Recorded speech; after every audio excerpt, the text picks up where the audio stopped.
The Baba Ghoulie Show is brought to you by OTR Halloween Holidays.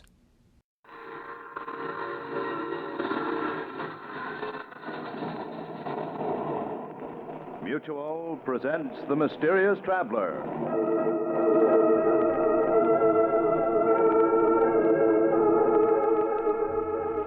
This is The Mysterious Traveler, inviting you to join me on another journey into the realm of the strange and the terrifying. I hope you will enjoy the trip, that it will thrill you a little and chill you a little. So settle back, get a good grip on your nerves, and be comfortable. If you can.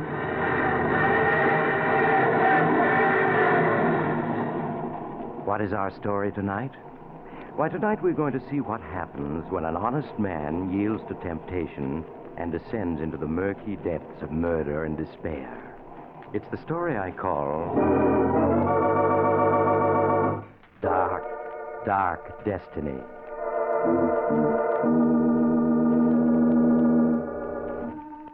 In the office of Dr. William Norris, Joseph Harrison, a man in his 30s, is waiting anxiously as in the next room Dr. Norris is finishing his examination of pretty young Mary Harrison. It isn't anything serious, is it, Dr. Norris? Please tell me it isn't. I'm afraid it's too soon to say, Mrs. Harrison. Until the X-ray plates are developed, I can't say yes or no. And now, your husband is waiting outside, and he's probably beginning to worry, Yes, so... of course, Doctor. Poor Joe, he does worry about me. Well, here's your wife, Mr. Harrison. You must have thought I'd kidnapped her. No, but I was getting a little worried, Doctor. I hope you didn't find anything very wrong. Well, I took a complete X-ray series. I won't be able to tell much until they're developed. I'd like Mrs. Harrison to come back the day after tomorrow, if she can. Of course, Doctor. Any time in the day that's convenient to you will be quite all right. And meanwhile, I'll write out a prescription your husband can have filled. Will you step in a minute, Mr. Harrison? Sure thing. I'll be with you in a minute, Mary. All right, darling. Won't you sit down, Mr. Harrison? All right. What is it, Doctor? Bad news? I'm afraid so. Does that mean Mary's going to die? No, Mr. Harrison. Not that serious. But within a few months, she will be confined to her bed. I'm afraid she faces a life of invalidism. Oh, no. No, it can't be. I'm sorry, Mr. Harrison. Doctor, there must be something you can do for her. Well, I don't want to raise your hopes, but... Yeah? There's one doctor in this country who, through a very remarkable type of operation, has been able to help people like your wife. Why didn't you say so? Let's get him. Well, I must warn you, Mr. Harrison, this operation doesn't always meet with success. In many cases, the patient shows no improvement at all. After all, it's still in the experimental Look, stage. if there's one chance in 100, I want Mary to have that chance. Now, please, get this doctor to operate on my wife. All right, I'll try. But his services are in great demand. And, his average fee for an operation is about $1,500. $1,500? Of course, if you can't afford that, he might consider the circumstances. No, I can afford it. I can afford anything that Mary needs. Very well, then I'll get in touch with him at once. Yeah, sure. You make the arrangements right away. I'll get hold of the money. I'll have it by tomorrow, sure.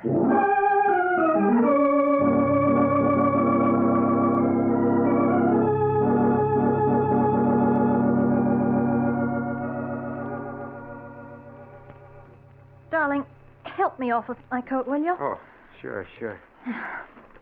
How you feeling? Oh, my backache is much better since I took the medicine Dr. Norris gave me. I'm sure I'm going to be all right, Joe. Of course you are. He's one of the best doctors in the city. He'll have you well in no time. Did he tell you anything more, Joe? No, not a thing. Except that the treatment may take a little time. That's all.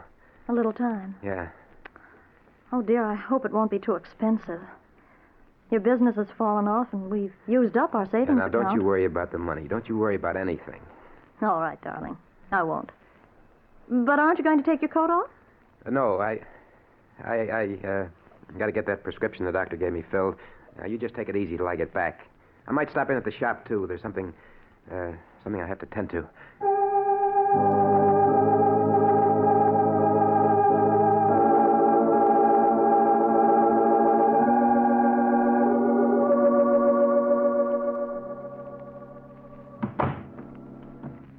The Denvers, I'm Joe Harrison. Oh, yes, Mr. Harrison. Please sit down. Thank you. I see that you want to borrow $1,500 from us. That's right. I've got to have it right away. Unfortunately, the security you wish to offer your home is... What's wrong with it? It's a swell little house in a good section. It's all in good repair. Houses are worth money these days. Quite true. But you already have a first and second mortgage on it, and well, prices are falling, so I'm afraid we can't make any further loans on it. I've got to have the money. I've just got to... I'm sorry to hear that, because there's nothing we can do to help you. Then forget about the loan. I'll sell the house. Plenty of people want houses. That's true, too, but I don't think you can possibly clear much over the mortgages on a sale. A few $100s, perhaps. You see, those mortgages were issued when prices were at their peak. And now, well, things have changed. Yeah, I see they have.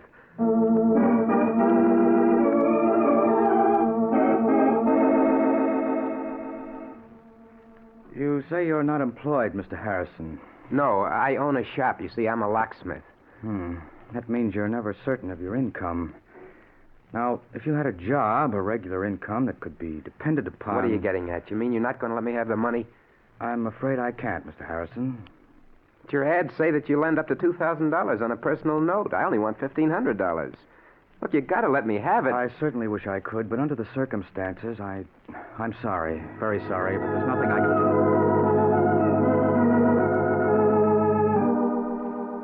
I'm afraid the collateral you suggest isn't satisfactory, Mr. Harrison. We'd lend you the money if we could, but we just can't. Sorry. But I've just got to have it. I've got to. Sorry. Do you hear me? I've got to have it. Sorry. Sorry. Sorry. Sorry. Sorry.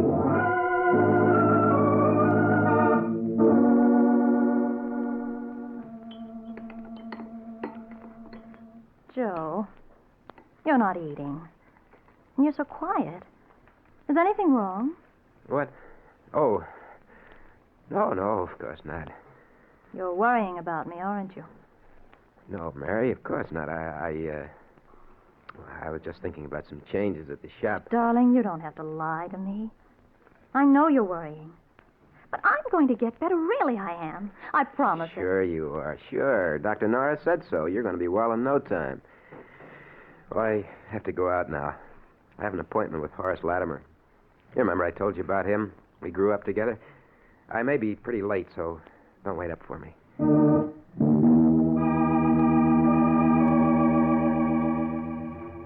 Joe had no appointment with Horace Latimer, but he went to see Horace anyway, for they had been boyhood friends until their paths had separated. Horace had grown rich, and Joe hoped desperately that Horace would lend him the money he had been trying to raise all day. A sum that would mean nothing at all to Horace. $1,500, that's rather a lot of money, Joe. I know it is, Horace, but it's for Mary. It's for an operation. I've got to have it. I see. Well, now, why don't you try the bank? You have a house, I business. have tried the bank, and a half a dozen loan companies. They all turned me down. They said my security wasn't good enough. Oh, I see. Oh, that's too bad. But you know, I don't quite understand why you came to me, Joe. Because we're friends, that's why. Because when we were boys, we agreed that each of us would always lend the other a helping hand if we could. Boys don't understand business very well, I'm afraid, Joe. Oh, I guess not. They don't understand business. They just understand friendship. You know, if I had the money, I'd lend it to you if you needed it. I don't doubt that at all, Joe, and you can bet I'd lend it to you if I had it. But that's the trouble. I haven't any ready cash. The income tax, you know, and, well, a couple of shaky investments that I'm trying to bolster up. All right, Horace. Never mind explaining. I get the idea. You're not going to lend me any money. Now, really, Joe, I would if I could, but I can't. I'm sorry. Save your sorrow for somebody who wants it. I don't need your money, you hear? I'll get it someplace else. I'll get it someplace. Somehow.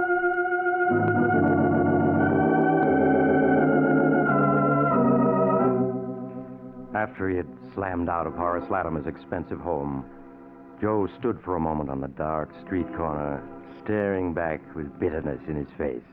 Yeah, you're sorry. I'll bet you are. What a sap I was to think you were a pal of mine. I should have known better. I should have known. Buddy? Huh? You speaking to me? Oh, no. Sorry, I guess I was just thinking out loud. That's okay. Hey, got a match? Match? Sure, yeah. Here you are. Thanks. Okay, hold it just like that. Make a move and I'll plug you. Gun? Why, well, you're... Yeah, this is a stick-up. Hand over your dough and make it fast, see? My dough? That's a hot one. I'm out trying to raise money, and so are you. Well, I only got $1 on me. Take that if you want it. Anyhow, it's more than I could raise. Don't try to kid me. Stand still while I see what you got in your pockets. Go ahead. Wallet. And a leather case of some kind. You'll find exactly $1 in that wallet. You made a mistake, I tell you. I don't live in this ritzy neighborhood. I just came here to try to borrow a little money. One measly buck. But I'll bet you got a roll hidden in this leather case. It's heavy enough. There's nothing in there but my emergency kit. Yeah, well, I'll see for myself. Hey, this kit is full of skeleton keys and pick locks and stuff. What are you, anyway, a second-story worker? I'm a locksmith and a safe repairman, if it's anything to you. Oh, yeah? Yeah. Now, how about taking that $1 and letting me go on my way? I'm in a hurry. Not so fast, pal. Were you leveling just now when you said you were trying to raise dough? Sure I was. I got to have $1,500 by tomorrow. And what's it to you? You'd be surprised, pal. Okay, I'm putting the gun away, but you ain't leaving yet. Why not? Because me and you are going to talk business. I got a plan that'll get us both all the dough we need.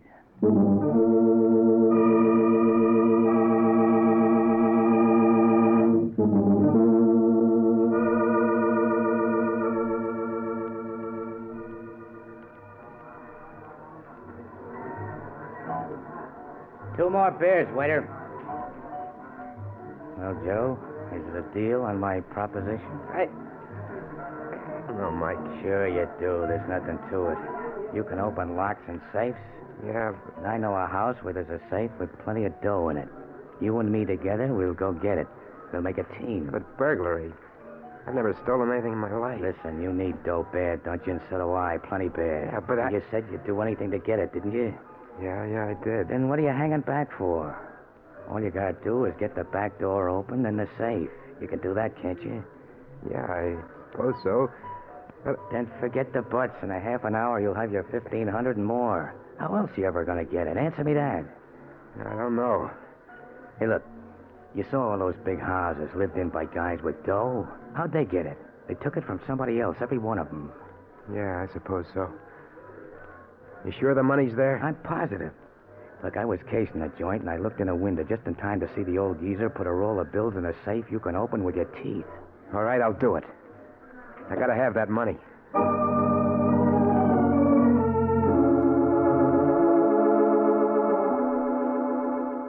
And so, half an hour later, Joe and his newfound acquaintance stood in the shadows of the rear entrance of an imposing brick house, listening intently. Not a sound anyplace. Good thing there's no dogs around. 1 o'clock. Everybody's hit the hay long ago. This'll be a cinch. That lock looks easy enough. I shouldn't be doing this. Must be some other way to get the money. Don't be a sucker all your life. You gotta take what you want in this world. Go on, get the door open. Gotta get inside before we're spotted. Well, all right. It'll only take a second, I think. Yeah, it's coming. There, it's unlocked. Let's get inside. Come on. There. Good. We're in, and nobody spotted us. The safe's in the library this way. Don't make any noise. You sure there's only the two of them in the house? Yeah. The old guy and his butler. Probably both deaf as posts. Here we are. Here's the library door. Come on in. The safe's behind a picture on this wall. That picture there? Yeah, that's the one. Now lift it down. There you are. There's the safe. Just a kid's toy. Kid's toy, nothing. That baby's tough. Well, you can open it, can't you? Yeah, but it'll take at least a half an hour. Well, get going. We can't stay here all night.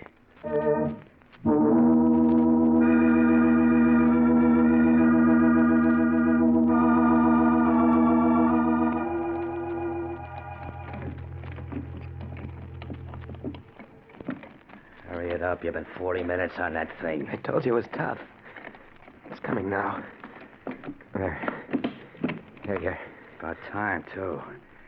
Now, let's see what's in it. Here's the cash box. Wait till I open it, and we'll know what we got.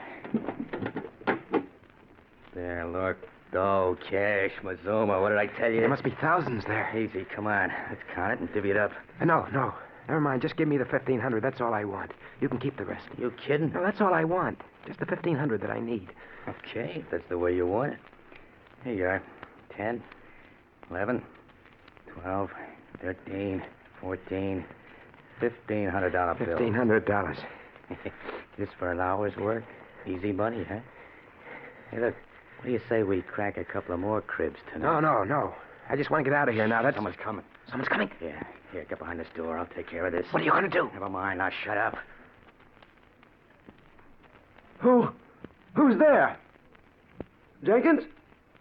Jenkins, is that you? The safe's open. The burglars. Jenkins! Jenkins, call the police, quick! Nobody's calling any cops tonight, mister. Why, you're a thief! Jenkins! Jenkins! Maybe that'll convince you. Why did you hit him? What'd you expect me to do? Hold his hand? Wait a minute. He looks like he's dead. I wouldn't be surprised. He don't seem to be breathing any to speak of. That's murder. So it's murder. You're in it just as much as me. Don't forget that. Yeah. I'm an accessory to murder. Cut the guff and let's get out of here. Or do you want to get caught? No, of course not. Then come on, let's get going.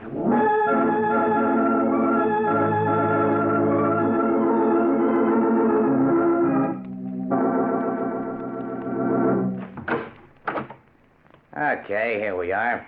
Come on in. Why did you make me come here? Why can't I go home? You heard me. Come on in. That's better. Now, take off your hat and stay a while. Well, I can't stay, Mike. My wife, she'll be worrying. I got to go home to her. You've got worse things than your wife to worry about, pal. What do you mean? I mean the cops. Or have you forgotten you're wanted for murder? No, I haven't forgotten. I'll never be able to forget. Why did you kill him? Why? So we wouldn't have to go to jail. Would you rather have gone to jail, Joe? Oh, of course not. Yes, I would. I'm all mixed up.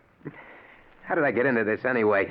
You needed dough. That's how you got into this, and you got it. So cut out the sob stuff. We're in the clear. Nobody got a peep at it. Why won't you let me go home? Why do you make me come to your room here? 2 reasons. The first is I want to make sure you know what it'll mean if you let anything slip. I know. You don't have to tell me. I won't let anything slip. If I thought you might, I'd slit your throat right now. I won't, I tell you. I have to live, for my wife's sake. Okay.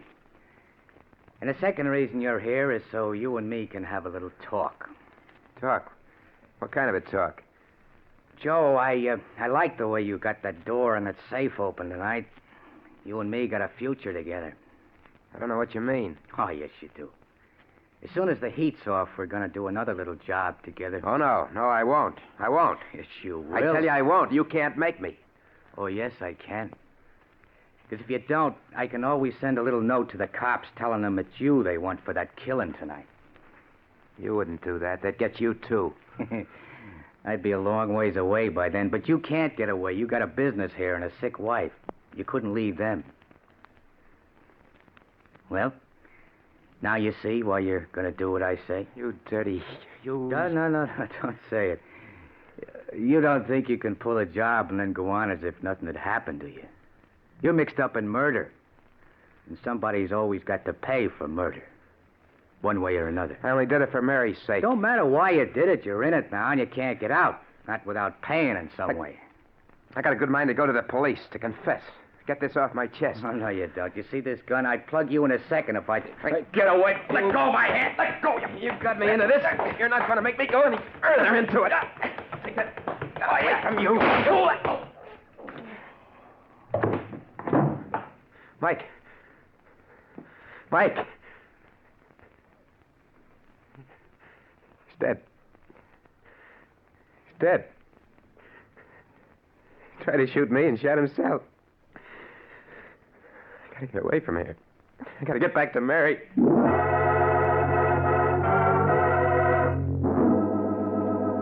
In a daze of horror, Joe Harrison found his hat and made his way to the street. His mind was a dizzy whirl of thoughts which he could not control. They went around and around in his head. I'm a murderer. They'll catch me. They'll hang me. I didn't mean to do it. I just wanted the money. The money was all I wanted. The money to make Mary well, that's all. Now they'll catch me. They'll hang me. They must. I got to escape. Got to. Mike said the murder has to be paid for somehow. That isn't true. Sometimes you can escape if you're lucky. I just got to be lucky. I need a drink. Got to have a drink before I go crazy. So Joe Harrison stumbled into a tiny bar on a dark street. Struggling to control his shaking hands and to keep his voice normal, he ordered a double rye and gulped it down. Then, as his senses cleared a little, he heard the radio at the end of the bar broadcasting a warning to the city. The police department is asking you to be on the lookout for the following man. Wanted for the brutal murder committed in Gramercy Park section 2 hours ago. Please make a note of the following description given by the victim before he died. The description follows. Hey, look, buddy, what's the idea? What'd you shut the radio off for? Answer me, what'd you do it for? Because I was sick of listening to it, that's why. Oh, is that so? Well, I'm not, see? And I got an idea maybe there was some other reason you didn't want to hear it. So I'm going to turn it on again. No, you mustn't. Well, I'm going to. And if you want to make a try for a break, I got a gun right here under the bar, you see? Now let's hear what the killer looked like. I repeat, be on the lookout for a man of medium height, lean and wiry, with reddish-brown hair. If you see such a man, report at once to headquarters. We now turn you back to our regular night program of popular dance tunes. Lean and wiry with reddish-brown hair, huh? Well, that ain't you. You're kind of heavy-set and black-haired. For a minute there, you had me going. I was positive you was the killer, the way you didn't want me to hear the description. Just jumpy, huh? Yeah. Well, here, have another drink on the house, huh? Oh, thanks. I gotta go home. I need some sleep. Yeah, that's what I need. Some sleep.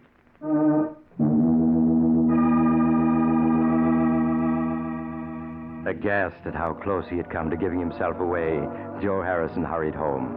It was Mike the police were looking for, not Joe Harrison. It was Mike whose description they had. Joe Harrison was safe. Safe. Hardly able to believe in his own good luck, Joe reached his home and let himself in. Mary was already asleep. Quietly, he got into bed and at last fell asleep himself. A sleep troubled by nightmares that gave him no peace. When he woke, it was morning, and Mary was preparing breakfast. Good morning, darling. What time did you get home anyway? I waited up for you almost till 2. I was pretty late. I stopped at the shop and did a little work. Forgot to watch the time. And this morning you looked terrible. I know. You're worrying. About me. But you mustn't, darling. I'm going to be all right. Really, I am. Of course you are. I'm going to see to that. What do you think? Dr. Norris called up last night. He wanted to talk to you. He said he had good news for you. Good news? Mm-hmm. But he wouldn't tell me what it was. I don't know why. He asked for you to stop in at his office this morning. Yeah, I think I know what it is. Yeah, sure. I'll go right over and see him. Oh, but, darling, you're going to eat breakfast first, aren't you? No, I'll eat when I get back. I want to see the doctor first. Anyway, I'm not very hungry. All right, Joe. But please hurry back. I want to know what the doctor says. Yeah, sure, Mary. I'll be right back. But everything's okay now. Everything's okay.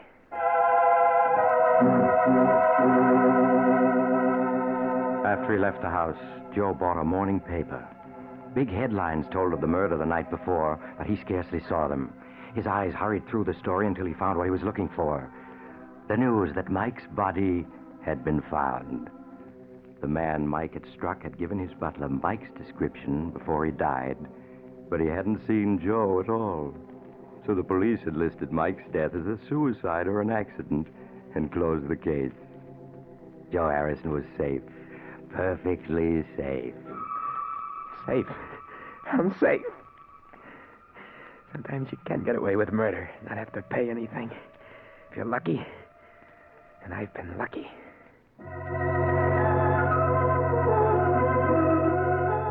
When he entered the doctor's office, Joe's expression was that of a man who had just faced disaster and been rescued at the last moment.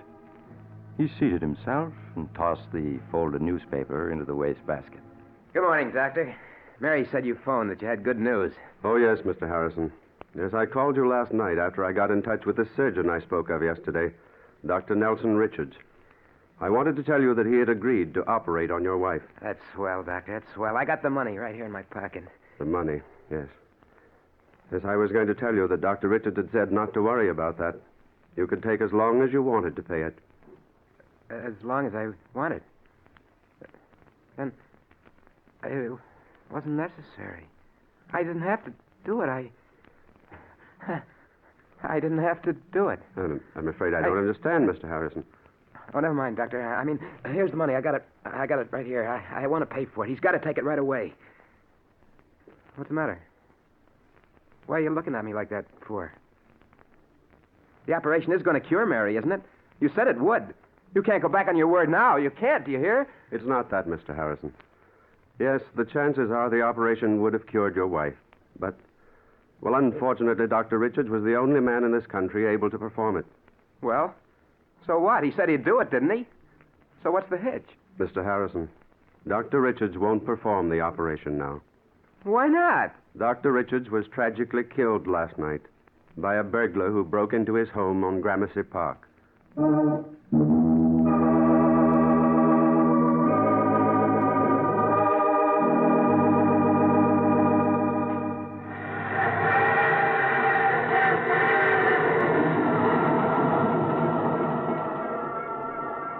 This is the mysterious traveler again.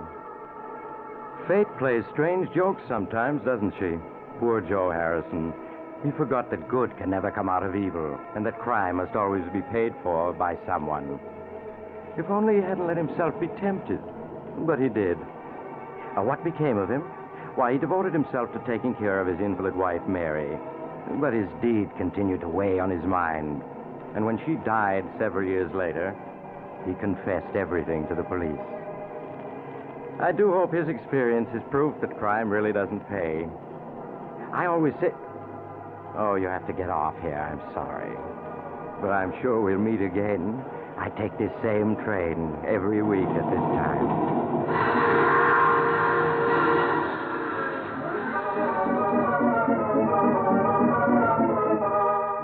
You've just heard The Mysterious Traveler, a series of dramas of the strange and terrifying.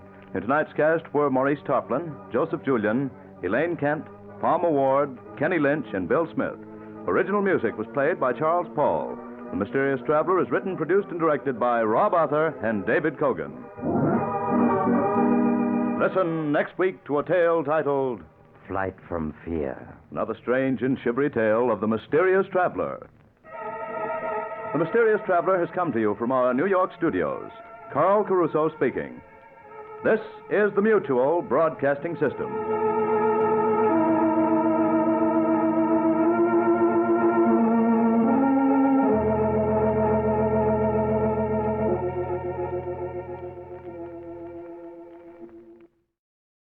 Cartoons, usually found in your television set. Today, however, they will appear inside your radio. This is Watch Waddle Tunes on the Baba Ghoulie Show.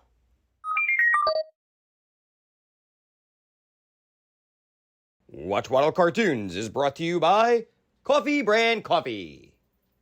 Coffee Brand Coffee, it's the spot. Coffee Brand Coffee, serve it hot. Caution, hot coffee is hot. Coming up, some classic crooner music. Yeah! Followed by tales of ghostly encounters.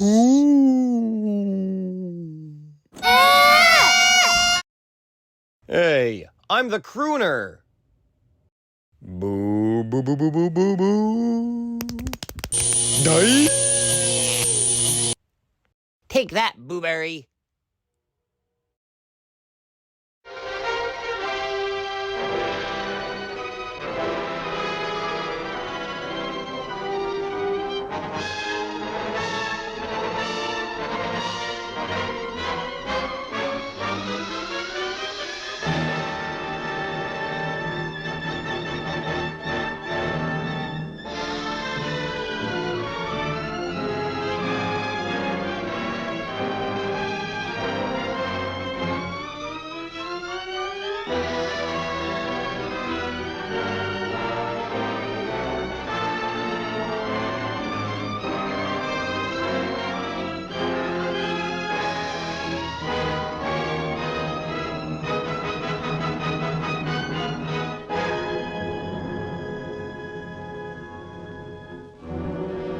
I won't forget that morning, not if I live to be 100. I counted the men as they marched out of the yard. They had hardly slept for weeks. We of the CID had slept even less, but the nightmare that kept us awake was all the same nightmare. That's why we weren't surprised when the commissioner asked us up to the conference room for a bit of a talk. He'd talked to us plenty, we knew that. It didn't help any to know what was ahead of us.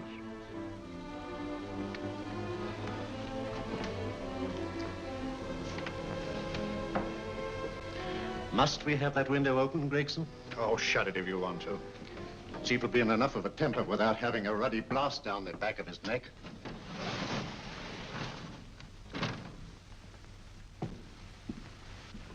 Gentlemen, the commissioner.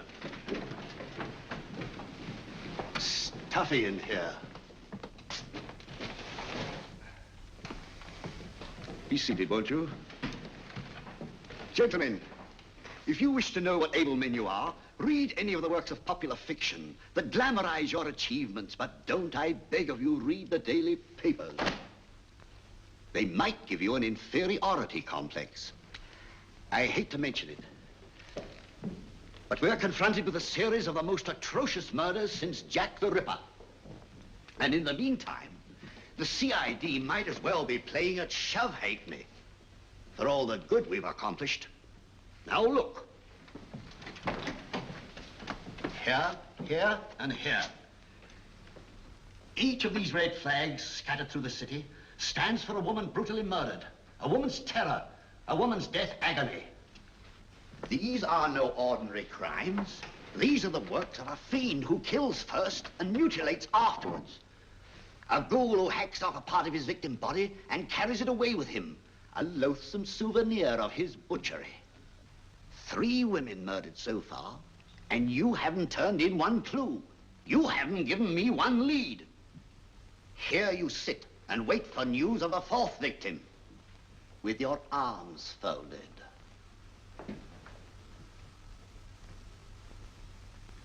Well, we hadn't long to wait. It was down Lambeth Way where a young woman was hurrying home late last night. She saw something and stopped. It was a constable. He spoke to her, and he walked along with her, just in case. He saw her go down the stairway to the basement lodging where she lived. We can only surmise what happened after that.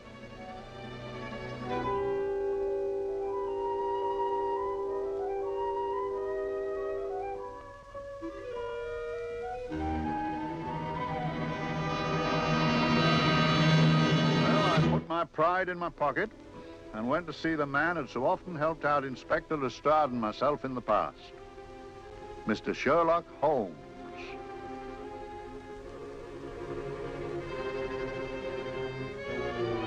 If ever a man needed help, I did.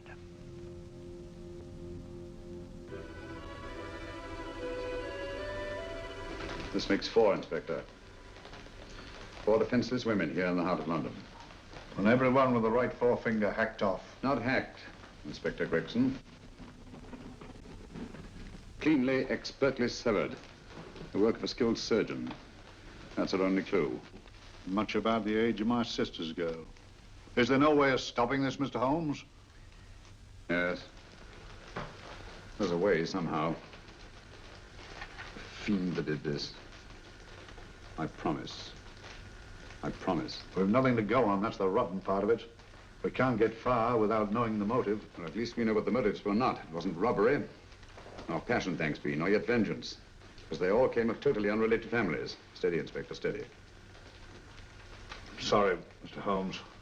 I don't turn a hair when it's a bloke that can look after himself. A little slip of a thing like that.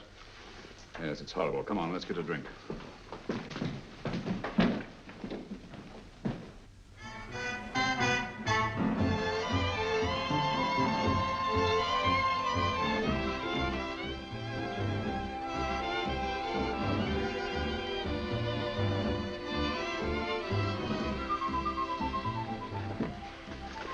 Good evening, Mr. Holmes. Good evening, Vincent. Whiskey and soda, please, and a double for my friend here, Inspector Gregson. There you go, sir. Make mine Irish. Decent of you to give me a hand with this thing, Mr. Holmes. Always a pleasure to be of help to Scotland Yard, Inspector. Little out of my line, looking for a maniac who murders just for the fun of it. Or perhaps just to get a human finger. In all 4 cases, the murderer risked capture by stopping to secure a finger. Wonder what for? Who knows? He's just a madman. Perhaps there's method in his madness. If we could just trace those missing fingers. If we could just drain the English Channel, we might find a penny. Huh? Oh, thank you. You may keep those, Mr. Holmes. Thank you.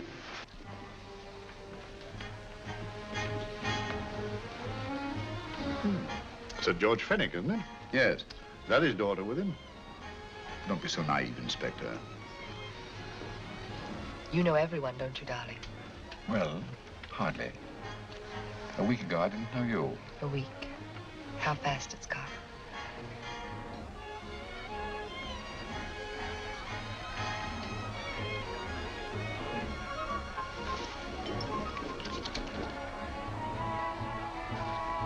I collect these things. How very quaint of you. Shall we go? Yes.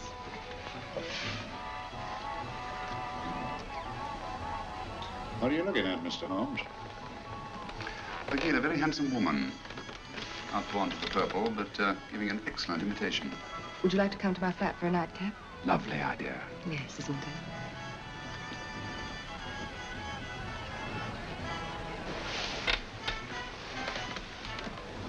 Wonder where she's taking Sir George Fenwick. Don't be so naive, Mr. Holmes.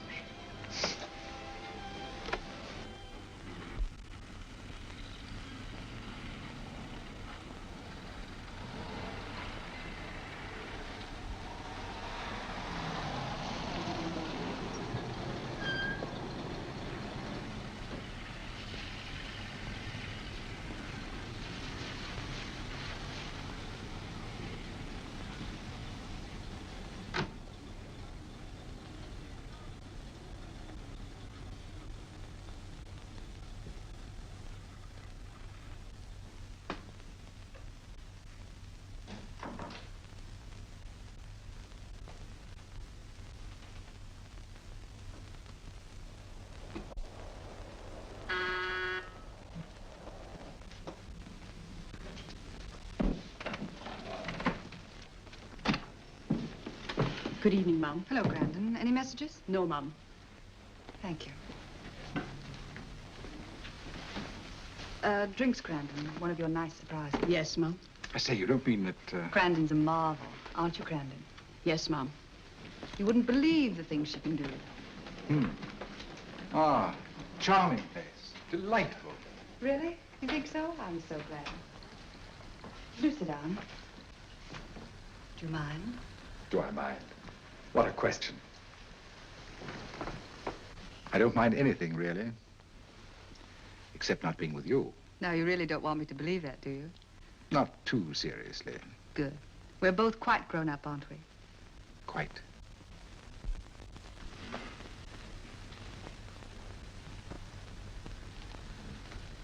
You're a treasure, Grandon.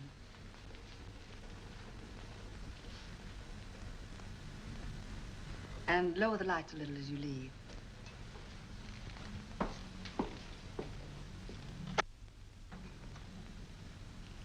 I prefer a more flattering light. In any light, you'd be... Would I? And don't you know it? Perhaps I do.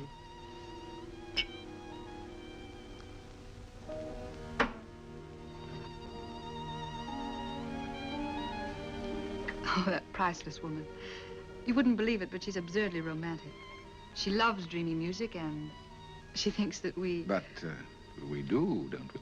Do we? Well, it's rather soothing, restful. Yes. And we all need rest at times, like tired children who've played too long. You've played with wooden soldiers, I suppose. Funny. Hadn't thought of that for years. Toy boats were my special joy. Anything I could set afloat anywhere. Like this. And this. Toy boats sailing into the Never Never Land. A land of beautiful dreams. Look. Look, odd, isn't it, how the light is reflected? Little specks of light that move and move. Like stars on a slowly moving stream. You know, Holmes, I'm very sensitive to atmosphere. No? Yes, I can tell by the feel of this room there's been a murder committed here. It may interest you to know, my dear fellow, it was the other side of that door at the foot of the stairs that the poor girl was murdered. If only I could find it. Find what? The one thing these unfortunate victims had in common that might give us a motive for these murders. There must be something. Rather Jack the Ripper, if you ask me, a homicidal maniac. No, Watson. In the case of Jack the Ripper, there was one thing in common. His victims were all from one walk of life, living in the same section of the city. In this case, the murderer chooses his victims from all walks of life and from different sections of the city. No, my dear fellow, this is not the work of a homicidal maniac. It's something infinitely more sinister. You mean the creeps? What on earth are you talking about? Watson, I'm convinced that these murders are only incidental to some larger and more diabolical scheme. That may be, but why the severed fingers? The answer to that question, my dear fellow, is our only hope of solving these mysteries. Dear sister, I am so happy. I had such a lovely holiday at Brighton with you and Alf. And I'm looking forward to being with you again. Poor little thing. Sort of raises a lump in your throat. I can picture her sitting here happily writing this letter. And I'm not bitter realizing that she's shortly going to her death. Hello? Gregson. Oh, there you are, Mr. Holmes. I've been looking for you everywhere. What's happened? Murder in Edgware Road, not half an hour ago. Woman? Yes. And the right forefinger cut off clean.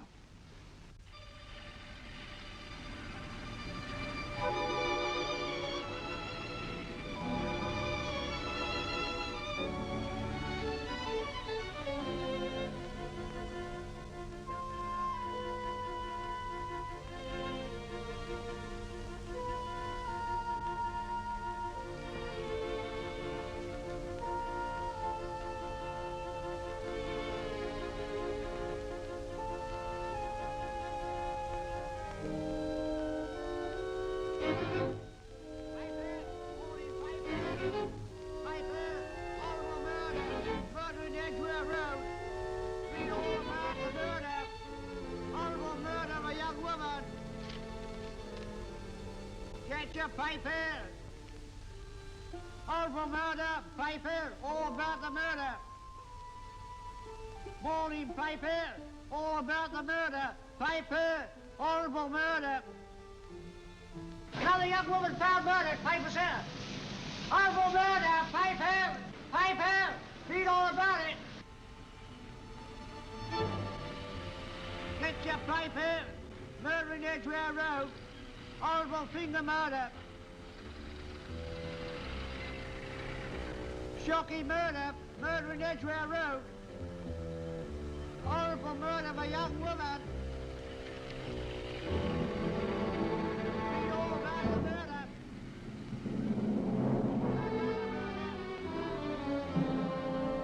Only fancy, Mum. There's been another of those horrible murders. Dear, dear, how shocking. Yes, Mum. I really don't feel quite safe here myself. Oh, dear.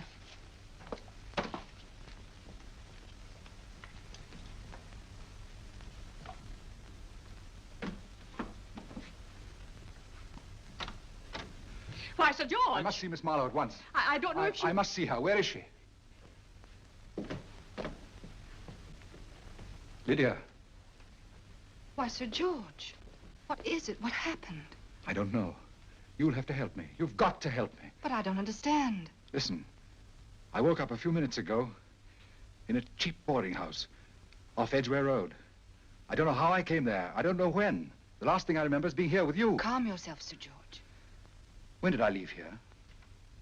Well, it was about, It was 10:45, Mum. Precisely. You seemed, forgive me, just a little distressed. Detached, not interested. I thought I'd said something to offend you. I don't remember.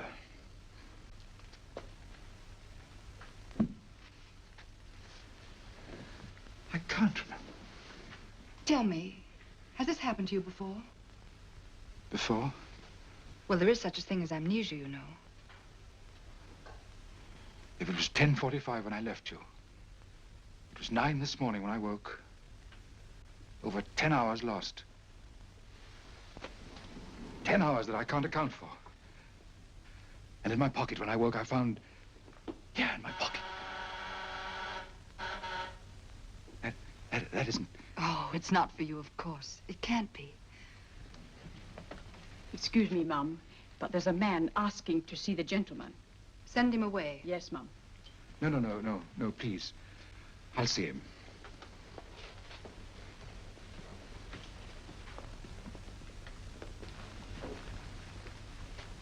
Well? Delightful room. Not much like the place you woke up in this morning. You followed me here? Yes. Are you a detective? Oh, no. Quite the contrary. Don't be afraid, Sir George. You know my name? Oh, yes. A very old and highly honored name. And being the bearer of such a name, and also a very wealthy man, I thought you might care to possess yourself of this trifle. Rather than let it fall into the hands of the police. It is yours, if I'm not mistaken. The initials, GF. Where did you get this? It came out of your pocket. I saw it fall, but you never noticed.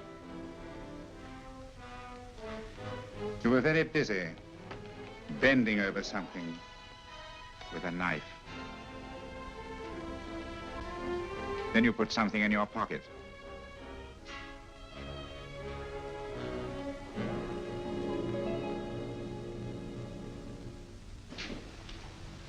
Come along, Holmes, come along, come along. How many more times must I tell you? You're missing a treat. This is delicious. Little jam tarts to follow. Aren't you tempted? You and your flesh pots. They tell me that fish is good for the brains. Brains haven't any. You realize that a whole day and a night have gone by since that bestial affair in Edgware Road? I'm as much in the dark as ever.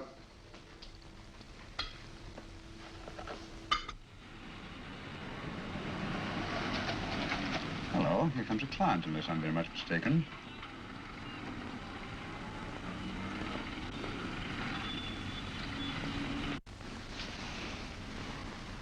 Well, attractive. Very attractive.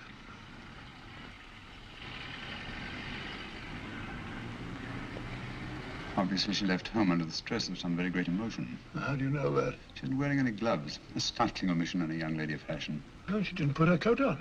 Open car, too.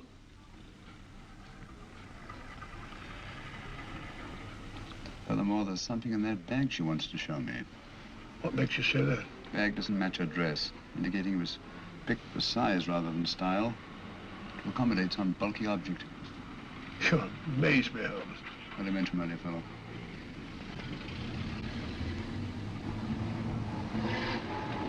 Well, that's interesting. What is? That cab, turning at the empty house.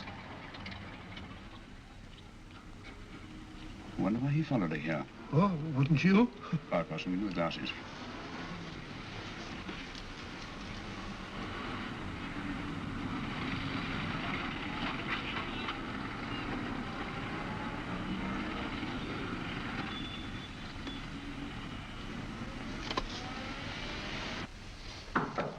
Well, we shall soon know.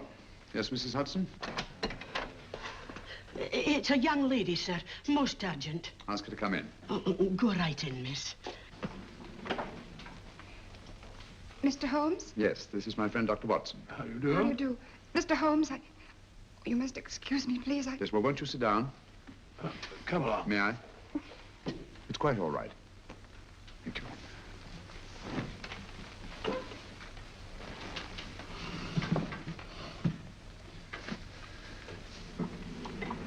Now try to control yourself, Miss Fenwick. You're with friends.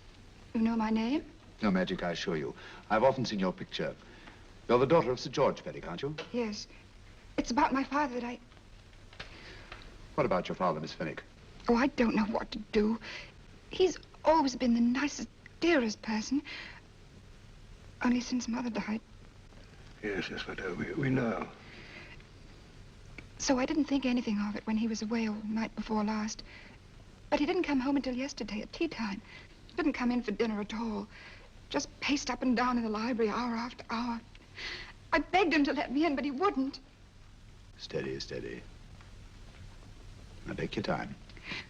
I couldn't sleep a wink last night. Then I started hearing things. Hearing things? What sort of things?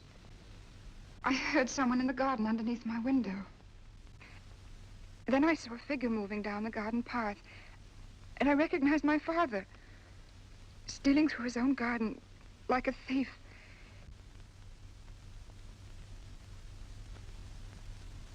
He had a spade in his hand. And he stopped by the greenhouse where he started to dig. This morning, at daybreak, I stole out into the garden and found this.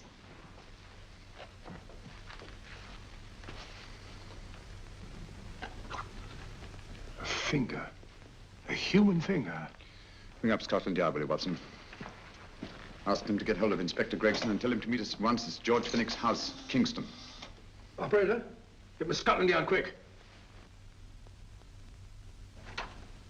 Where's my father, Norris? He's still in the library, miss. Thank you. We'll see him right away. Will you come with me, please? Thank you. I got your message, Mr. Holmes. Yes, indeed.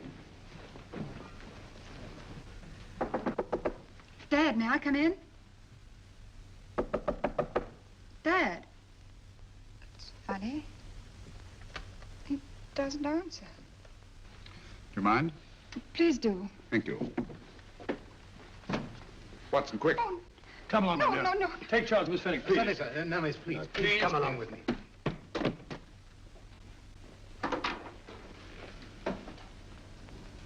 Dead? Yes. What do you make of it, Doctor? Shot in the back, between the second and third ribs. The bullet undoubtedly had penetrated the heart. Look at the powder marks on his coat. I was afraid of this. What do you mean? Don't you remember the man in the cab who followed Miss Fenwick to Baker Street? Well, you don't think he had anything to do with it, do you? I think it's reasonable to assume that he tipped off someone that I'd been sent for. Sir George has obviously been murdered to keep him from telling me what he knew. What was the weapon used? Small caliber revolver, point blank range by the look of the wound.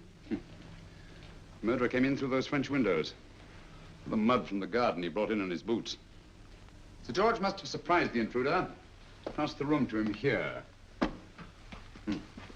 What follows, we can't tell. But from the location of the wound, I'd say that he turned his back for a moment, and as he turned, the muzzle of the revolver was placed between his ribs and one muffled shot fired.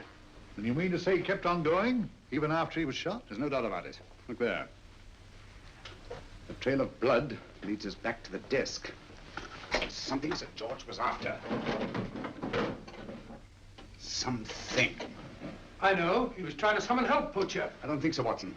There's the bell pull by the fireplace. No, you'll notice from the trail of blood that Sir George made straight for this desk here. I wonder, there was something he was desperately anxious to get. Hello. His right hand's clenched. That's perfectly natural. Death agony. But the left hand lies open. Why only one hand clenched in the death agony? The right hand, the hand nearest the desk. Please note that. If Sir George took something off this desk, something so important that he spilled his last drop of blood to get it, I want to know what it is.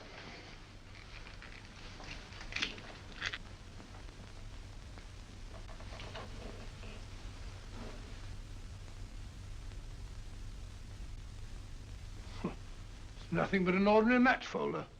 Where does that lead us? I imagine to something very important, Gregson. This match folder's from Pembroke House. Why shouldn't it be? He was there, you know. We saw him yesterday. Yes, but the effort he made after he was shot to get hold of this match folder. It's just possible he wanted someone to remember Pembroke House. He may have wished to recall it to someone who saw him there. Someone who, like ourselves, saw him with a woman.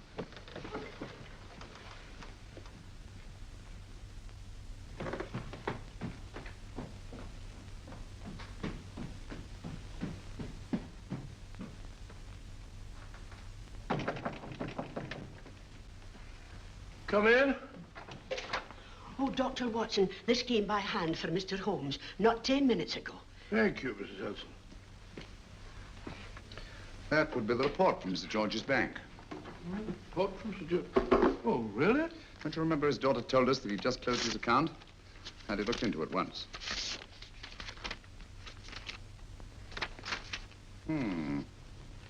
He drew out his entire balance in cash, nearly £10,000, yesterday, just after that young woman was murdered. What does that suggest to you, Watson? But he paid it out to someone. Precisely. I smell the faint, sweet odor of blackmail. You don't think he paid it out to someone who saw him murder the McLean woman? Sir George never murdered anyone. But he did have that woman's finger, and he evidently did have and pay out a lot of cash. That's the terrifying part about blackmail, Watson. The victim is afraid to fight the accusation, no matter how false.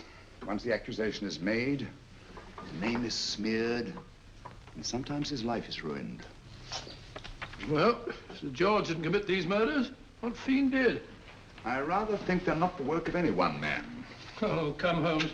You don't expect me to believe there's a whole organization going about killing people and chopping off their fingers. No, it's possible, quite possible. Well, whoever's behind all this thing must be out of his mind. On the contrary, my dear fellow, if my assumptions are correct, this little scheme has behind it the most brilliant and ruthless intellect the world has ever known. You don't mean Professor Moriarty? I do. Oh, steady, Holmes. You've got him on the brain. This is the third time in as many months you've suspected him of unsolved crimes. He's dead, you know. Is he? Is he? You know he is. He was hanged in Montevideo, well, over a year ago. I know that someone was hanged in Montevideo under that name. But I'll stake my reputation that Moriarty is alive and here, now, in London. Hello? Yes, Dr. Watson, wait a minute. Me? Oh, yes? This is Dr. Watson speaking. No, I'm afraid I've retired. I don't practice anymore. What? Oh, that's a different thing. An emergency case. Well, just a minute. Yes? Yes, well, see, she's not moved. Remember that? Don't touch her till I get there. Fractured case in McCardle's Mews. Heavy woman. 14 stone. Look at it. 14 stone. Just the sort of person who would hoist herself up on a stool to feed the canary. There ought to be a law against fat people keeping little dicky birds. Well, so long, old man. I shan't be very long. Haven't used that bag since I brought little Amelia. What's her name in the world? She grew up to be a very unattractive child. Well, who wouldn't with a name like Amelia? Oh, Amelia. Amelia.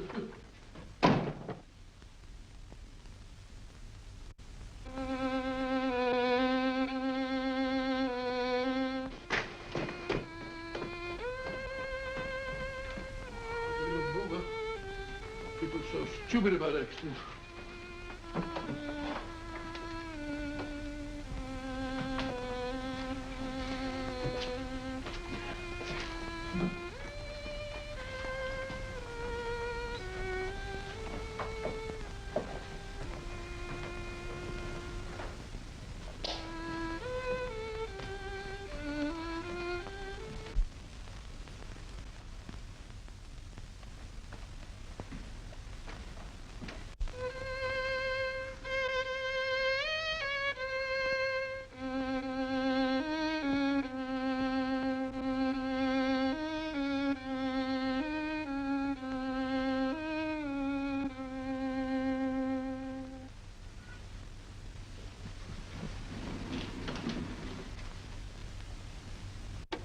Oh, Professor Moriarty.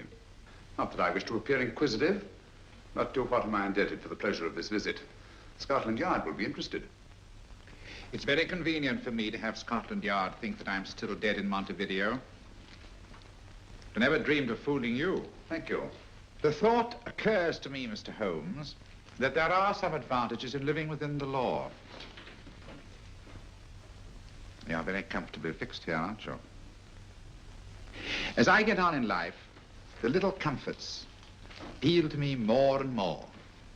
Oh, I beg your pardon. Won't you sit down? Thank you.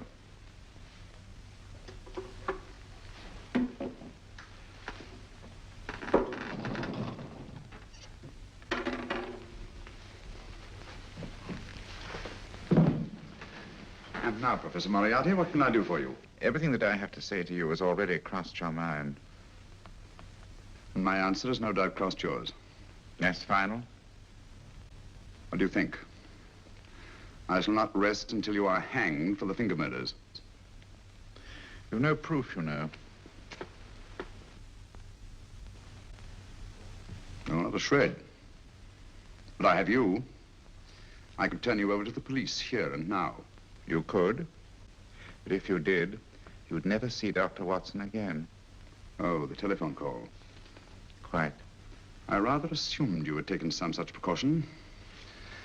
Or I should have snatched up a revolver and indulged in a fit of heroics when you came in. Very smart, aren't you?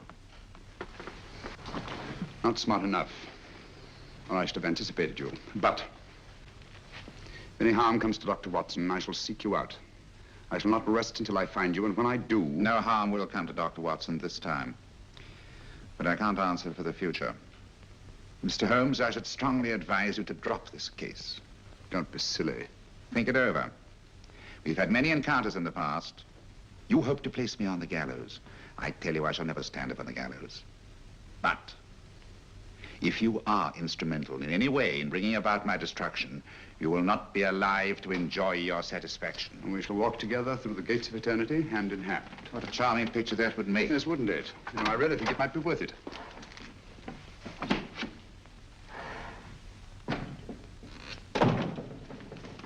Shoelaces, Governor? Tuppence a pair. And strong enough to hang yourself. How many more times must I tell you I don't want your filthy shoelaces or your company? Shoelaces, Governor? Blasted impertinence. Run along, my good man, or I'll give you in charge. Shoelaces, Governor? Shoelaces, Governor? Help a poor bloke. What's only got one arm? Any luck with Mr. Holmes? You can read his obituary in tomorrow's papers.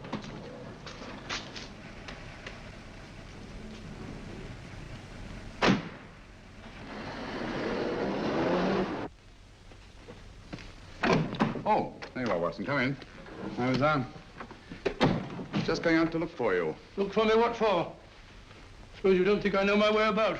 Well, you're right, I don't. Blast all practical jokers anyhow. Know where I've been? On a wild goose chase. Exactly. There's no such number in McCardle's Muse. Some fool's idea of a joke. Did you see anyone? No, nobody especially. Only a whining old idiot selling bootlaces. Persistent beggar, wasn't he? Stuck to you like grim death. Huh? How do you know?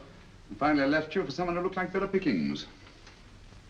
Someone, my dear Watson, was Professor Moriarty himself. What? He's just called on me. Moriarty here and you let him go? But you must be out of your mind. Why? Well, he bluffed me into believing that he was holding a friend of mine as hostage. Friend of yours who? Oh, nobody very important, just a fat, lazy fellow. Medical man, I believe. Medical man? Do I know him? Yes, I think you do. A fellow by the name of Watson. Watson, never heard. Who, me? I'm afraid so, old fellow.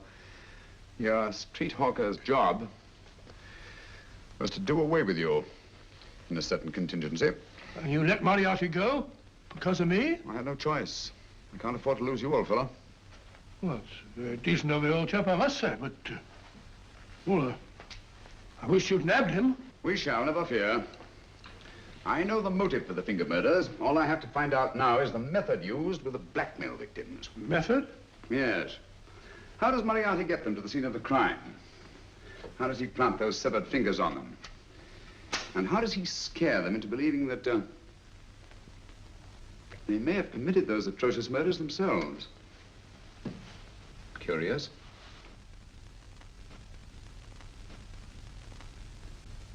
Very curious. Curious? What's curious? That window in the empty house across the street. First floor front. Huh? What's wrong with it? It's open. Well, shouldn't it be open? Well, it wasn't open half an hour ago. I'll stake my life on that. Well, it's not our business. Let it stay open. I wonder if you'd go over, old fellow, and see what's the matter. Oh, trespassing. Against the law. Very well, I'll go myself. Oh, well, if you're going to put it like that, ridiculous waste of time. Going about shutting windows at this hour of the night. Yeah, you better take this torch. Well, take what? Dignified job for a doctor. Dr. Watson, the torchbearer. And what do you propose to do? Sit in a comfortable chair, I suppose, and read a good book? That's a very good idea. Yes, very good idea. While I play night watchman, you have a nice read. Mm-hmm. Good night. Have a good time. Have a good time? What do you mean, have a good time?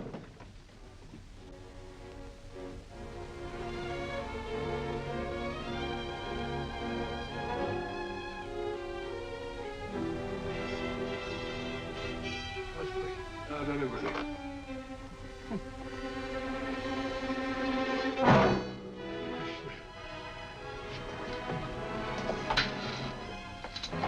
What on earth's it for? Oh, umbrella stand. Pretty little thing to keep about the house. Must have been a pet.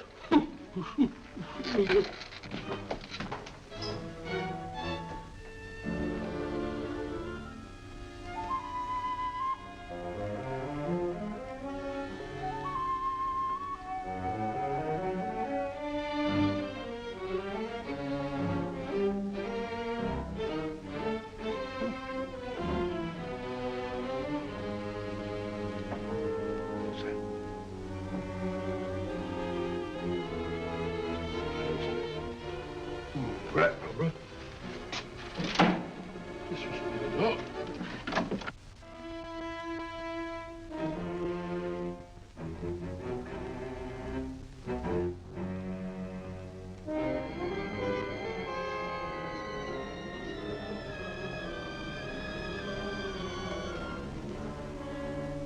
While he sits comfortably reading a book.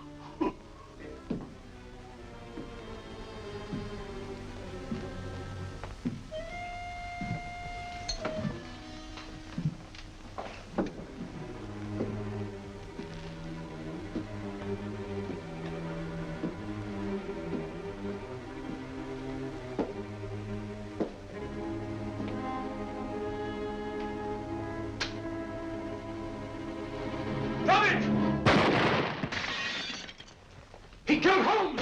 He killed Sherlock! Watson. You? But I saw him shoot you a second ago. Not me, my dear fellow. Merely the bust of Julius Caesar. Incidentally, you may have noticed that all through the ages, prominent men have prominent noses. Shh. Oh, I'm afraid we're in for terrible trouble again with Mrs. Hudson. Window smashed, plaster all over the floor. Get up, you. Corporal Williams, Middlesex Regiment. Discharged from the army as physically unfit. Papers seem in order. Now, Corporal Williams, you've seen service in the Far East, haven't you? The East? I thought so. Look at his complexion, Watson. Yellow as saffron. He's been taking atabrine. Cure for malaria. Sniper, aren't you? Sniper? Hmm. Why did you try to kill me? I had to kill him. I had to. Oh, snap out of it. Stop it, Watson. He's shamming. No, he isn't. Who told you to kill me? She told me. She told you? She told me I couldn't miss. Well, luckily you did miss, you murderer. He isn't a murderer, Watson. Listen, Corporal Williams. She told you you had to do it, didn't she? I had to do it. I've got it, Watson, I've got it. Got what? The method used in the finger murders. Well, what is it? Hypnotism, my dear fellow, hypnotism. And it wasn't against his nature, that's the devilish part of it. They picked a man for that purpose whose job was sniping. Who are they? Professor Moriarty and his finger murderers. Williams spoke of a woman. I think you'll find that she asked him home tonight for a drink. Nice quiet rooms, soft lights, music. You've got it all pat, Mr. Holmes. What's the lady look like? Up 30, nice figure, blonde, lustrous eyes. Oh, really? Got a phone number? Oh, so? Williams will give us her address. Look after him, Gregson. Don't let anyone come near him. He's our key witness in the finger murders. Well, I hope you're guessing right, Mr. Holmes. Get up, Williams. Now, go with Inspector Gregson anywhere he tells you. Come on. Yeah. Ring me as soon as he comes to himself, will you? I will. Good night, gentlemen. Good night. Well, if you believe that fellow Williams was hypnotized, I suppose you think Sir George Fenwick was hypnotized too. Yes, I'm quite sure of it. Have a cup of tea? Thanks, old boy. Nothing to eat. But why didn't these people make Sir George do the murder himself? Because they didn't want to get him hanged. They wanted to blackmail him. Well, who do you think the actual murderer is? One of Moriarty's gang. A diabolically simple technique. Kill a woman. Yes, but why cut off the fingers? My dear fellow, don't you understand? The severed finger is what links the blackmail victim to the murder. He wakes, finds the grisly thing in his pocket. He doesn't know how it got there. He's no idea that he's been hypnotized. For all he knows, he may have committed the atrocious crime during some dreadful lapse of sanity. In that state, when he's utterly demoralized, the blackmailers take over. Is that it? Undoubtedly. You see, they swear that they saw him commit the murder. And being human, the victim will pay anything rather than stand trial on a charge that will make his very name loathsome. Oh, it all fits in if you believe in hypnotism. Yeah. The only possible explanation. You think the hypnotist is that woman with the blonde hair, the lustrous eyes, the woman you invented? I didn't invent her. I saw her. What on earth are you talking about? That woman, my dear Watson, was with Sir George when he left Pembroke House. I saw her there. I shall see her again, and Williams will lead me to her. That's why it's so important to keep him safe. He will identify her.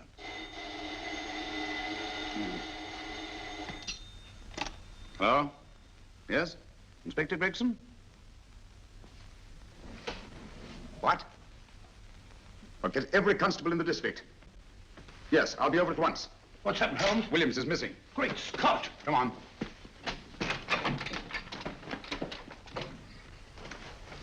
Lorry crashed into Gregson's car. During the confusion, Williams disappeared. Escaped, eh? No, kidnapped. To keep him from talking when he came to. You don't think that Moriarty... Moriarty? Anything is possible.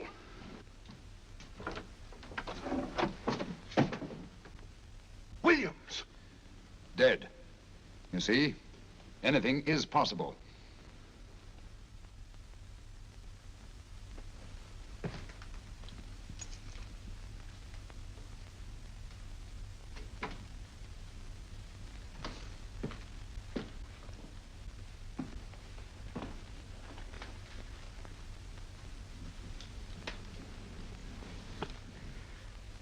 Oh, good morning, Professor Moriarty. You startled me. I'm dressing another dolly, a dear little nurse. Is there anything wrong with your finger? Just a splinter. Nasty things, splinters. Most trying. One can't be too careful, but I'll get it out for you. I have the very instrument to help you. Sharp enough to split a hair. Put those tools away until they're needed. But they're not tools, sir. They're instruments. Put them away. Is Lydia in? Yes. But really, you should let me. Get dressed. Holmes and Watson just left Baker Street for the Mesmer Club. Mesmer Club, the meeting place of all the top hypnotists in London. Do you suppose that Mr. Holmes is onto our method? If he suspects, it's merely a suspicion. It's our business to see that it ends there. I hope you're right. Williams passed away before he could talk, remember? What do you want me to do? Go to the Mesmer Club, meet Holmes, and induce him to come back here. Isn't that a bit dangerous? Every meeting with Sherlock Holmes is potentially dangerous. However, you say he didn't see your face at Pembroke House.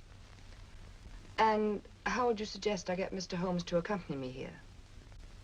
Kidnap him? Oh, no. Holmes has one weakness, his insatiable curiosity. If you can arouse that, you can lead him anywhere. It's up to you to take advantage of any opportunity that may arise. This way, please, gentlemen. I'll tell Dr. Onslow that you're here. Thank you. So this is the Mesmer Club.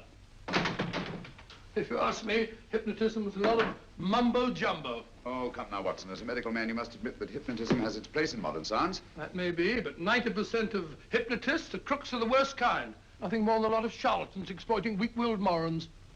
Ah, Dr. Onslow, I believe. Happy to meet you, Mr. Holmes. Your brother Mycroft suggested I might be of help to you. He's a valued member of our little group of charlatans and crooks. Oh, beg your pardon, sir. I didn't know you were listening. Behind the curtain. My friend, Dr. Watson. Oh, delighted. How do you do? I wonder now. You see, we're in the midst of a little experimental session at this very moment. If you'd care to join us. Oh, certainly, certainly. That'd be very instructive. Oh, well, will you follow me? Thank you. I think I know somebody behind the blasted curtain. In treating his patients. But today, the therapeutic value of hypnotism, as we now call it, is conceded by innumerable physicians. Especially is it of value in surgical cases where the administration of local or of general anesthetic is inadvisable. Inadvisable poppycock. Oh, sorry. For the sake of latecomers, I may say that I have placed this subject under profound hypnosis. In this condition, he can feel no pain, even under applications which normally would be excruciating. Excruciating? Oh. You excuse me, please. Carter, you are having a peaceful sleep. You feel nothing. Your arms and your hands are without sensation. Mowbray, the long needle.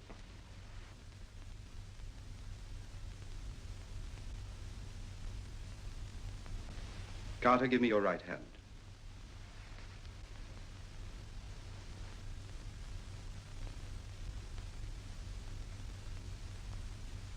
As you observe, the needle has been thrust completely through the subject's hand.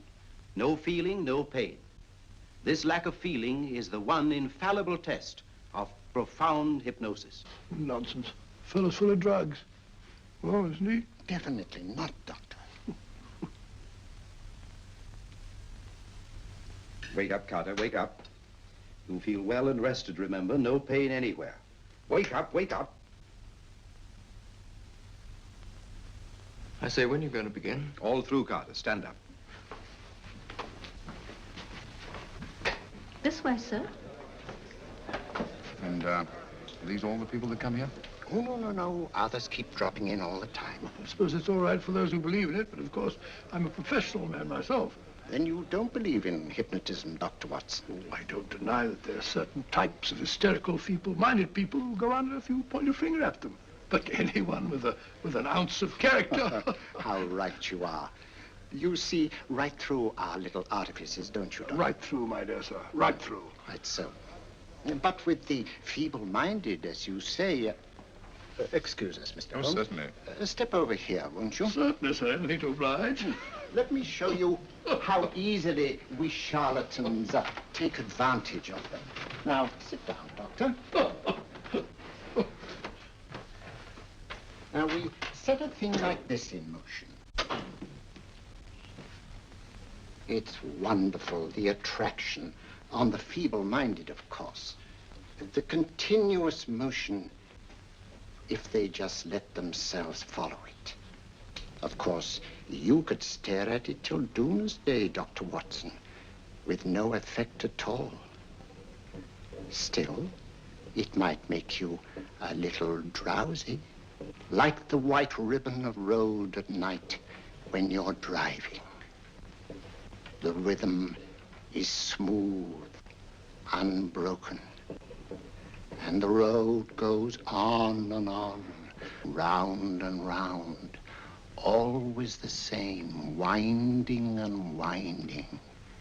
And you're drowsy, you're tired. Let the road come into you, as it were. The long road, the smooth road, the road to sleep. Sleep.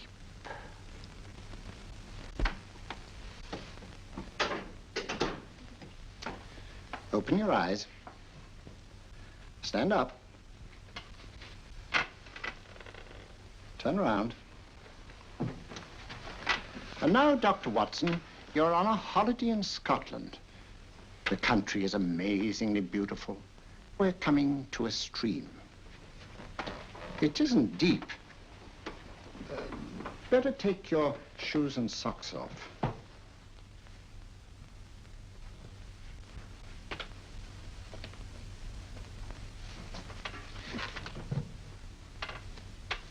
Roll up your trouser.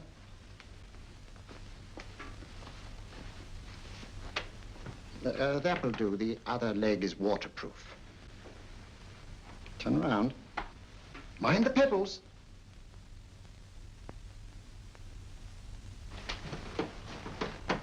Sit down.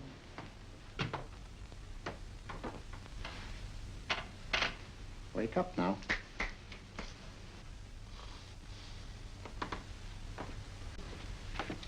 I see. What I tell you, it didn't work with me. Why, nobody with an ounce of character.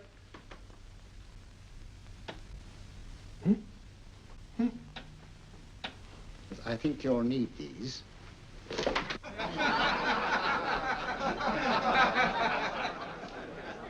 Something to laugh at? Watson, she's here. Oh, the woman you're looking for? Yes, I'm going to meet her. Perhaps I can induce her to take me to Moriarty. Do you think it's wise, Holmes? May not be wise, but it's essential. After all, I've held me on with Moriarty in the past. But isn't it dangerous? She might be a hypnotist. If my will isn't stronger than hers, I deserve to be hypnotized. I feel I must protest, Dr. Onslow. I was told this was a gathering of serious students of a great science, and I find myself in a company of buffoons. Oh, my dear madam. Elliot's and Esdale Braid. Were those men martyrs for the truth? That you may laugh over your childish, cruel tricks? I must say I'm in complete agreement with you, madam. This was most unnecessary performance, Dr. Onslow. Beg your pardon, sir. My name is Holmes, Sherlock Holmes. At your service, madam. Thank you, Mr. Holmes.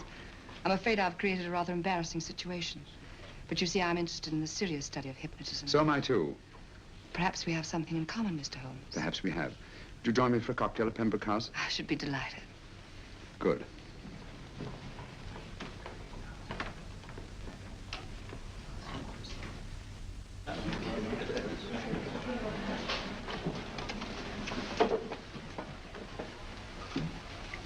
Thank you. I didn't know there was such a pleasant place in London. It was so nice of you to suggest our coming here. I thought a little pick-me-up would do us good. You mean you thought I looked... I like the way you look. Thank you. I suppose I did lose my head a little at the Mesmer Club. But you see, hypnotism is almost a religion with me. I know so well what it can do to help and heal. And I can't bear to see it used for trivial purposes. I know very little about it. That's why I went to the Mesmer Club. You see, I'm rather puzzled just now with the case that I'm working on. How fascinating. Tell me about it. It's the murder of Sir George Fenwick. Fenwick? Who's he? Quite a well-known figure. Odd now I come to think of it. Last time I saw Sir George was here at Pembroke House. Strange. Yes, isn't it? He was sitting, I believe he was sitting at this very table. Cigarette? Thanks. Do go on. There was a charming lady with him. He was lighting a cigarette.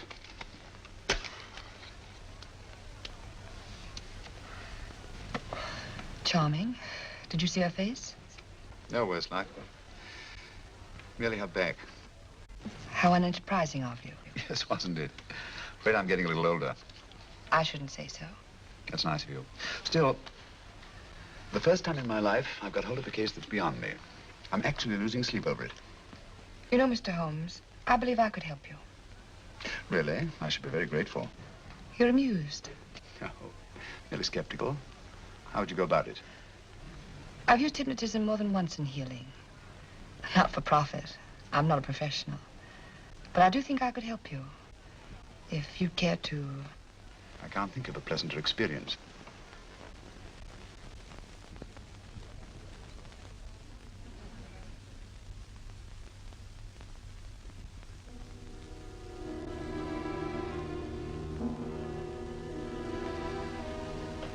Low lights, music, is that all there is to it?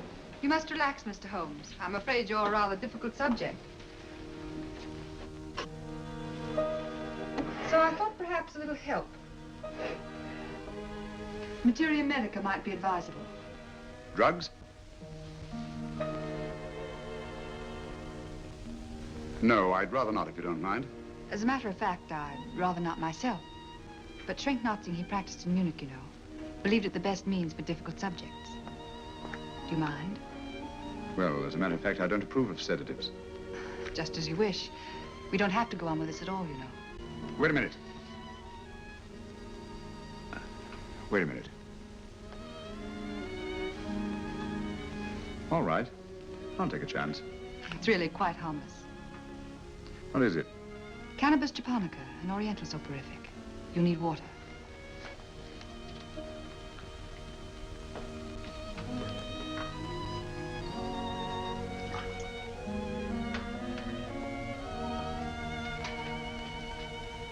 Thank you. Now sit down, Mr. Holmes. You'll feel yourself growing drowsy. Don't fight it. Give in to it. Because you do want to sleep, you know. Just fix your eyes on this one white flower floating on the water. Empty your mind of every other thought. Follow the motion of the water. So smooth, not a ripple. Waters of forgetfulness. Steady, deep, strong. Strange, isn't it? How the light is reflected. Little specks of light that move and move.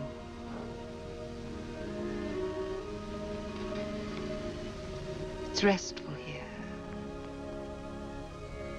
It's peaceful. It's friendly. And you're very close to finding what you're looking for. You'll find them soon now. The guilty ones. When you're rested, gentle waters closing over you. Steady, deep, strong.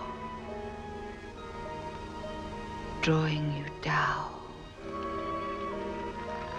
down, down.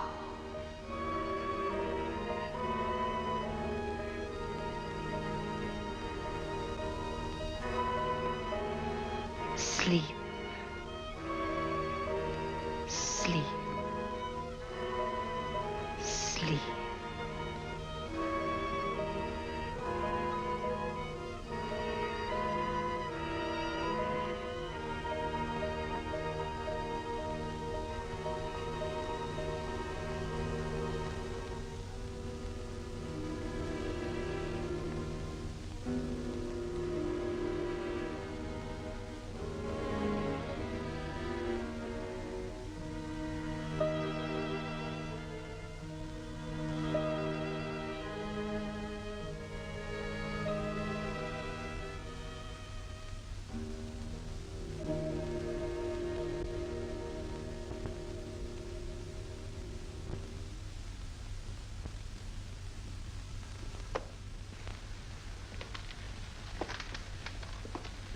Here he is, Professor Moriarty. Stand up, Mr. Holmes.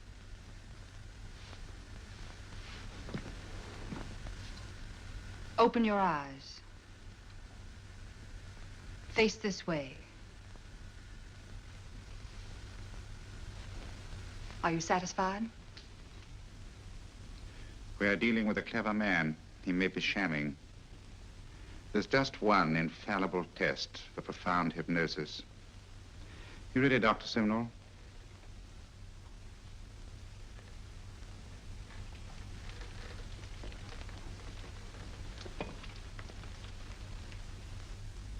That will do, Doctor. He couldn't fake insensibility to the knife. I congratulate you, Lydia. Turn round, Mr. Holmes. Now walk to the desk.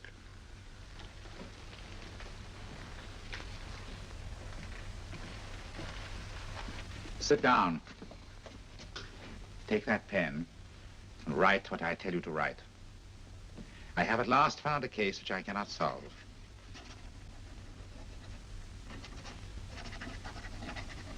I have outlived my usefulness. Therefore, I have decided to end my life.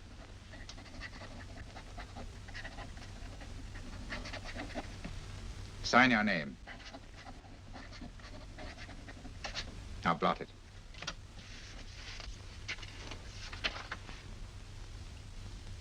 Fold it up and put it in your pocket. Come, Mr. Sherlock Holmes. Go out onto the terrace. But it won't look like suicide, sir. I'm sorry, but Mr. Holmes' injuries must all be self-inflicted. Let's walk a little, Mr. Holmes. It's so pleasant here in the garden. Just step up here onto the terrace. It's a nice, broad terrace. Now turn to the left and walk slowly to the end of the terrace.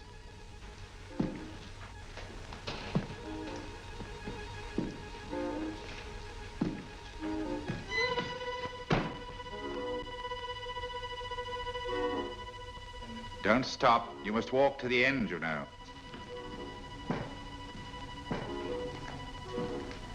The end leads to an open doorway. You can pass through it in perfect safety. In the room beyond the doorway, you'll find what you've been looking for. Must you drag this on? This is the moment I've been anticipating for a long time, my dear. Go on, Mr. Holmes.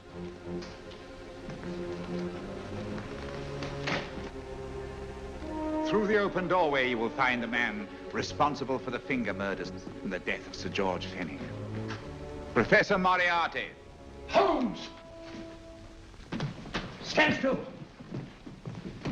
What a beautiful view, Watson. I'm quite enjoying it. No, you're not. You're hypnotized. You're under a spell. Stand still. Don't move. Steady, Holmes. Steady does it. Stand perfectly still where you are. Nonsense, Watson. You don't know what you're doing. Of course I know what I'm doing. You mean you're not hypnotized? Certainly not. Then get off the wall, you idiot. Oh, look out! Holmes! Dear fellow. What were you doing up there? Holding the fort until you arrived. What kept you? Well, I ran into a spot of trouble on my way to Scotland Yard. I was arrested for exceeding the speed limit. Your luck seems to hold, Mr. Holmes. Well, I'd hardly call it luck, Professor. You see, I substituted a drug of my own for the one that this dear lady pressed on me. You are clever, aren't you? A drug that, although it leaves the subject conscious, renders him quite insensitive to pain. That accounted for my lack of reaction to Dr. Simnel's knife. Well, Gregson, quite an impressive haul. Even Inspector Lestrade himself couldn't have done any better. Thanks, Mr. Holmes. Take him away. All right, put her in the van. I was right, Mr. Holmes. You are a difficult subject. Thank you. And now, Professor, our score is settled. Au revoir until I see you on the gallows. The rope has not been made that'll go around my neck. Come on.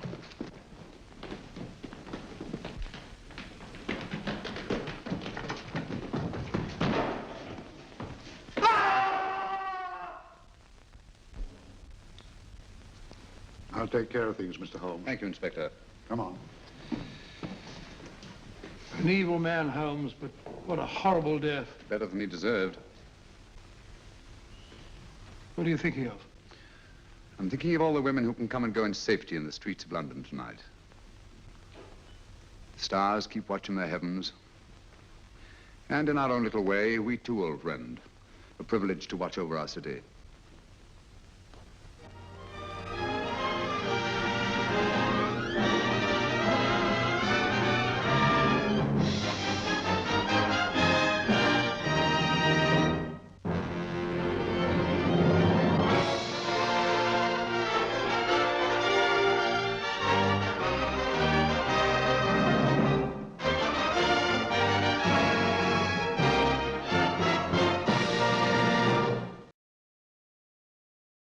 This is Watch Waddle Cartoons on the Baba Ghoulie Radio Show, signing off for the evening.